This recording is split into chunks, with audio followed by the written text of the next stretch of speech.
I don't recommend a whole bunch of stuff, but if I had to stick my neck out on any recommendation, it will be you guys need to go pick up some True Classic tees right now. I love them to pieces, and I love them because they're big boy friendly. Now, if you're a little bitty dude, you can still wear them because they feel fantastic and they'll fit you great as well, but they fit big boys particularly well. These shirts fit you tight in all the good places, in the chest and in the arms, but they give you a little breathing room in the torso area. I love to keep things simple. I love the blank t-shirt look, but when I get blank t-shirts from other places, they just don't fit me perfectly. These True Classic tees make it to where I can wear these all day for any occasion, casually. If I'm going to do something nice, I can wear a cool little t-shirt, put a little blazer over it, you're good to go. And like I say, this isn't a miscellaneous endorsement for True Classic tees. I've been wearing these t-shirts for 2 years. Go back and watch my old streams. So when I'm giving you this advice, you can trust that it comes from a positive place. I want you to go to trueclassictees.com and I want you to get some clothes in all different shapes, sizes, and colors. Get short sleeves, long sleeves, sweaters, get hoodies. I've got them all. You should go get them all too.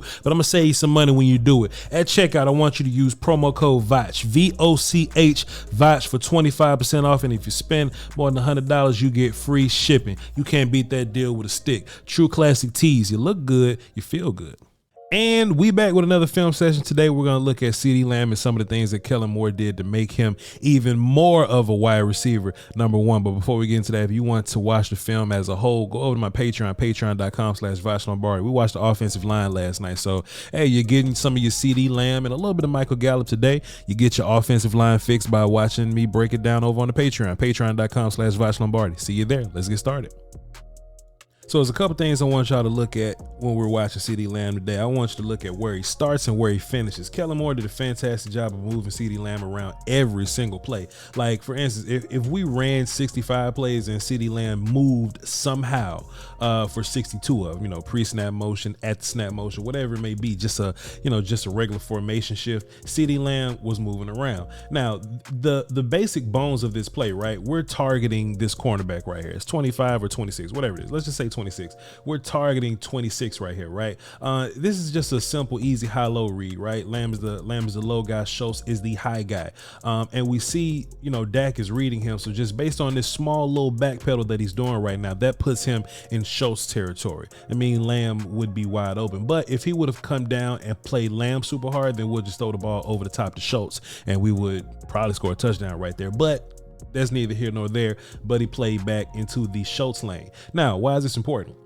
One, because Lamb didn't start over there. Lamb started on this side of the formation. So 26 is probably just, I'm in zone, I'm in la land. I can probably deal with Schultz. Schultz is the only guy on this side of the formation. He's probably a little comfortable right now. But when Lamb motions to that side, and look, Lamb is looking over at Buddy. You could just kind of see Lamb's eyes right there. This adds just an extra element of ass itching for number 26 right here, because now we've gone from one dude on my side of the formation to two guys on my side of the formation, and nobody's going to occupy any of this Gilmore space over here. Leave him over there. We're occupying him. Then CeeDee Lamb gets the catch, and he makes the fantastic Yak Lamb ability by just not letting none of his body parts touch the ground there. We bounce off of him and we go get an easy 6 points there.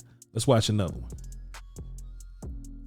I ain't gonna hold y'all, man. I know you like the highlights. Let me give you what you came here for. CeeDee Lamb, he starts on one side of the formation. We're gonna move him around, and he tucks his chain in, right? I hope this doesn't end up being some kind of tell that CeeDee Lamb tucks his chain in whenever he gets the football there. I don't want that to be a thing, right? But this play. Come on, C. Come on, C. Oh, no. Come on, CeeDee Lamb. Listen, man.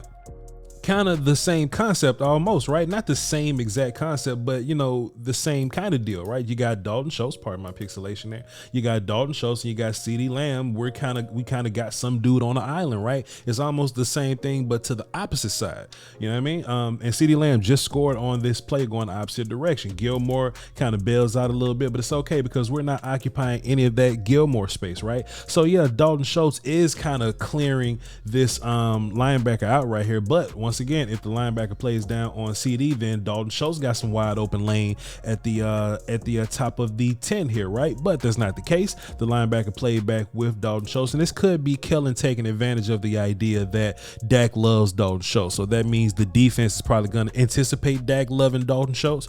So if Schultz kind of disappears, 58 goes with him. You get CeeDee Lamb down bottom, and then we get Yak Lamb. This is a thing that we've been trying to get all year, and I love the idea that Kellen just says, "Hey, we just gonna throw the ball to CeeDee Lamb 9-10 times a game. You'll probably get 6-7,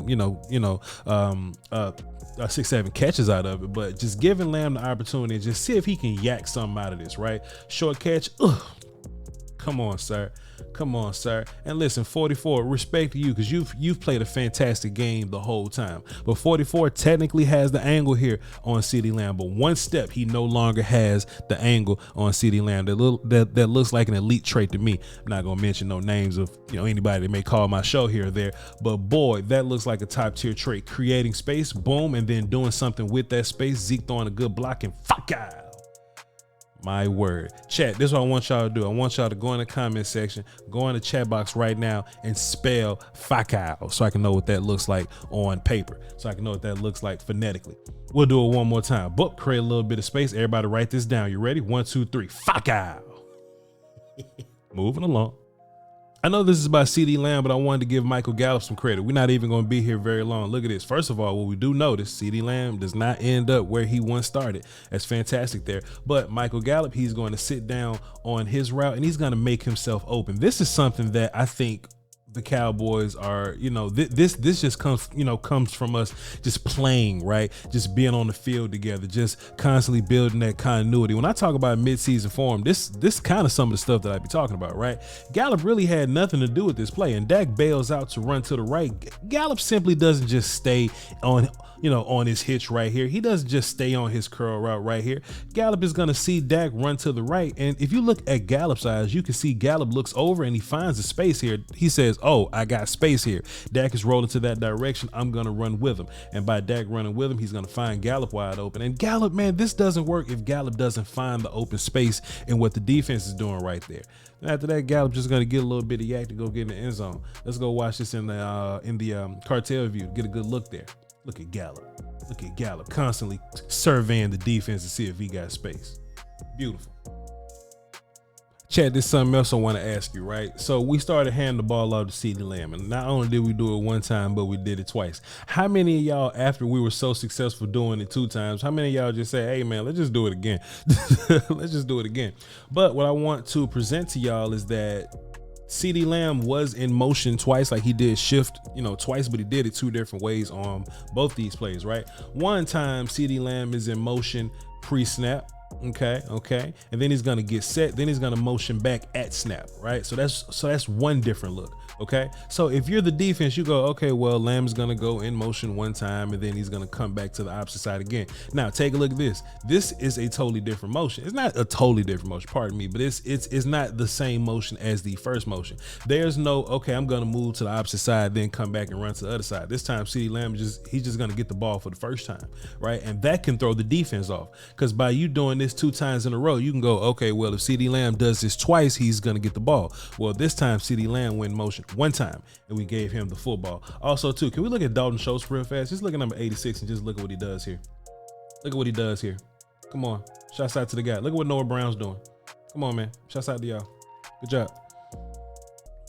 Then another thing too, and I don't know if, maybe, pre-game we noticed this on film or anything like that, but when you motion into Gilmore's side, he kind of steps back to give himself a little bit more room to, probably like evaluate what's going on in front of him, right? Because if it's just Gilmore with Gallup to this side, then that's only one thing for Gilmore to have to evaluate. So he'll like walk up on Gallup, which is okay.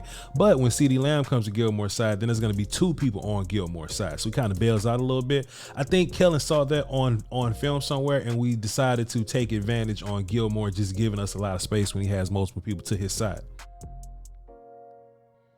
So I'll just run this film here while I'm just giving y'all some of my breakdown. Actually, no, I wanna go towards the end of the film here. I wanna go to the Malik Davis film. And if y'all want to watch, like, hey, but Voch, I want to see Zeke and Tony and them, well, go to my Patreon, patreon.com/Voch Lombardi. You'll see plenty of those gentlemen over there. All right. So I think it's fantastic that Kellen Moore is using CeeDee Lamb like the wide receiver one that we know that he can be, right? Every other wide receiver one, you look at Jamar Chase, you look at guys like Justin Jefferson, Cooper Kupp, like pick a guy. Those dudes are put in situations to be great. AJ Brown, they're put in situations to where they can probably make an easy catch and turn it into a big yak thing, or they're moved around all over the formation, or they're lined up in many different wide receiver spots in many different sides of the formation. CeeDee Lamb even lines up in the backfield sometimes here. So if there's going to be a clear-cut one wide receiver guy, hey, we might as well use that dude like that, right? Constantly get him his targets and just constantly give him something little and make him make something big of it. That's what I like that we did, and we mostly kept it simple for the most part, right? We didn't do the I take that back. We did do the triple double reverse joint with a CeeDee Lamb jet sweep pass. It was for the 2-point conversion or whatnot, but at least it wasn't used in the game in a very important down and distance type of deal. I hated it, but Kellen using it there is better than Kellen using it on like 2nd and 10 or something like that. But hey, if this is gonna be the look that we get from CeeDee Lamb, then fine. Hey, don't let the peanut gallery ruin your fun. Don't let anybody hold you down. This game shouldn't have been close. I saw a clip from Colin Cowherd. Shouts out to Colin Cowherd. Shouts out to the volume, man. He was like, oh, this game shouldn't have been close. I'm like, oh boy, Colin, it wasn't. It was not. We played 4 quarters for a reason. The Colts played everybody else close. If you look at 9 of the Colts games this year, they have been decided by 1 possession, but this game was not one of them ones. So don't let nobody take glory and credit away from your Dallas Cowboys. You celebrate appropriately, and I'll be doing so with you. All right. So enjoy the rest of this win. We're playing Houston next week. We're probably gonna enjoy that win too. You know what I'm saying? But let's stay focused. We're gonna get some more film up on the Patreon. So be sure to tap into that. Patreon.com/Voch Lombardi. That link will be in the description. And we're gonna get some good work in. And I'll see y'all for the watch along versus the Texans on Sunday. Y'all hold it down for the Doski Wilson, the Peasky Whiskey. Till next time, volume.